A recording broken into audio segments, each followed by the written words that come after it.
Oi, pessoal. Vim fazer um tipo de vídeo que eu não costumo muito fazer, mas que eu me senti motivado a fazer e eu vou fazer, que é comentar as melhores leituras de 2022. Bom, tem vários livros que eu poderia comentar, porque esse ano foi um ano assim, que eu li muito, mas eu confesso que dessas muitas leituras, nem tantas ficaram assim tão marcadas para mim. Embora esses aqui em especial, eu de alguma forma tenha me relacionado mais com eles, tá? Vou comentar rapidamente, eu vou citar, além dos 10, eu fiz uma lista de 10 que eu não vou ranquear, assim como o melhor, o primeiro, o segundo, o terceiro, vou apenas comentá-los, os 10, numa ordem qualquer, mas eu vou fazer uma menção honrosa a outros 5 livros que poderiam entrar muito facilmente nessa lista de 10, mas não coube e eu tive que botá-los à parte, que são esses 5. O primeiro é o Feliz Ano Velho, do Rubem Fonseca, que eu não tenho aqui, então vou tentar deixar a imagem aqui para vocês verem a edição que eu li. Maravilhoso, um livro de contos, cada um melhor que o outro. E aí eu li Grande Sertão Veredas, do João Guimarães Rosa, que é tipo o tipo de experiência necessária, difícil, mas quando você termina, assim, é uma história que fica na sua cabeça. Todas as crônicas da Clarice Lispector, porque a Clarice é incrível, tudo que ela escreve é maravilhoso, e a crônica ela permite um tipo de relação com o autor que é mais íntima, eu diria. Clarice permite que a gente adentre na casa dela, tenha contato com os filhos, passeie com ela pelo Rio de Janeiro, isso foi muito legal. Introdução a Jacques Lacan, do Vladimir Safatli, livro de psicanálise aí bem gostosinho de ser lido, uma breve introdução a alguns conceitos e algumas passagens da vida do Lacan, de forma rápida, porque o livro é curtinho, mas o texto dele é bem legal, então eu gostei muito por conta do texto dele. E por fim, Em Busca da Bíblia Sagrada de Gutenberg, que é um livro que eu recebi em parceria com a Selman, e eu adorei, porque é o tipo de livro que fala sobre colecionadores de livros, a busca e o investimento até financeiro para ter um item colecionável, e especialmente a Bíblia de Gutenberg, que foi um dos primeiros livros impressos nessa impressão moderna que a gente tem hoje. Então foi um livro bem interessante que eu adorei ter lido, assim, não imaginava lê-lo e lê-lo foi muito legal. E aí aqui eu vou para os 10, a lista dos 10 melhores livros de 2022. Como eu disse, não está ranqueado, assim, não está do primeiro para o décimo ou do décimo para o primeiro, mas todos esses 10 foram muito bons de serem lidos. Alguns estão na ordem que eu li mesmo, assim, mas eu misturei sem querer alguns, então vai assim mesmo. Bom, o primeiro que eu vou citar é o Lavoura Arcaica, do Raduan Nassar. Gente, é um livro impactante, assim, é um livro que é diferente de tudo. Assim, eu fiquei surpreso, porque ele consegue, de fato, ser algo... como é que eu posso explicar? Que lhe surpreende, assim, é o tipo de leitura que tá hora você não tá entendendo bem o que é que tá acontecendo, mas depois faz algum sentido, e às vezes não faz, mas tá tudo bem, e no final você fica, uou, o que foi que aconteceu? Então, fiquei realmente surpreso com o Lavoura Arcaica. É um tipo de leitura que eu adoro fazer nesse sentido, assim, de ser surpreendido pelo texto. Outro livro que eu li, que eu adorei, foi o Maus, que é bom, não vou dizer o nome do autor, mas é um HQ, e fala sobre a Segunda Guerra Mundial, e aí é interessante essa metáfora dos ratos e do gato, o gato como os nazistas e os ratos como os judeus, bem interessante, e bem pessoal também, porque o autor conta a partir do pai dele, né, que vivenciou como judeu as atrocidades da Segunda Guerra.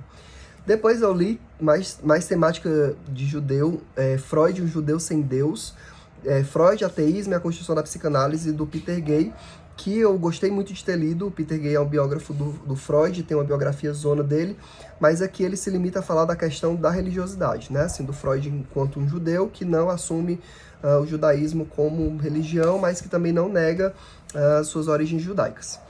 E aí, continuando, pegando a parte dos clássicos, eu li Frankenstein, da Mary Shelley, que eu amei. Foi um livro que eu fiquei surpreso também por ter gostado tanto, assim, eu me diverti muito lendo o Frankenstein. Não conhecia a história, você conhece o personagem, mas eu não conhecia a história propriamente. Estou mostrando essa edição, mas não foi essa que eu li, vou tentar mostrar aí também a que eu li, que foi a da Zaha, que eu amei, que eu também super indico. E aí, ainda na linha dos clássicos, só que brasileiro, e também da Zaha, eu li o Ateneu, do Raul Pompeia. Eu adorei, porque eu adoro a linguagem de livros clássicos e livros clássicos brasileiros, essa coisa mais rebuscada. Eu gosto muito. Às vezes eu nem entendo exatamente o que o autor está falando, eu tenho que reler para conseguir entender, mas ainda assim eu adorei. A história tem um teorzinho de homossexualidade em um determinado momento, e isso é bem interessante. E foi por isso que eu fui ler esse livro, mas ele é muito mais do que isso.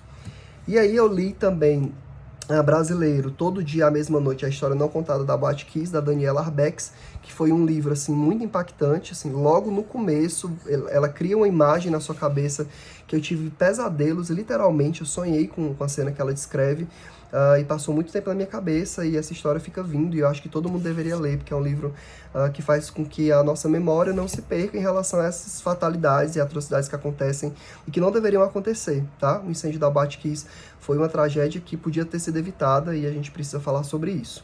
Então, o texto dela também é ótimo, e ela é muito ética, assim, ela entrevista as famílias, e a gente tem esse relato mais íntimo também dos sobreviventes e da família e dos familiares que perderam parentes, enfim.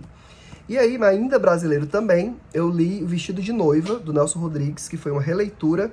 Gente, eu amo Nelson Rodrigues e eu tô nesse projetinho de reler ou ler todas as peças dele. E O Vestido de Noiva eu já tinha lido, foi uma releitura, mas você ganha muito com essa releitura, porque esse texto tem muitas camadas e é impressionante como o Nelson consegue pensar a partir do teatro, a projeção dessas camadas e ele encenar isso.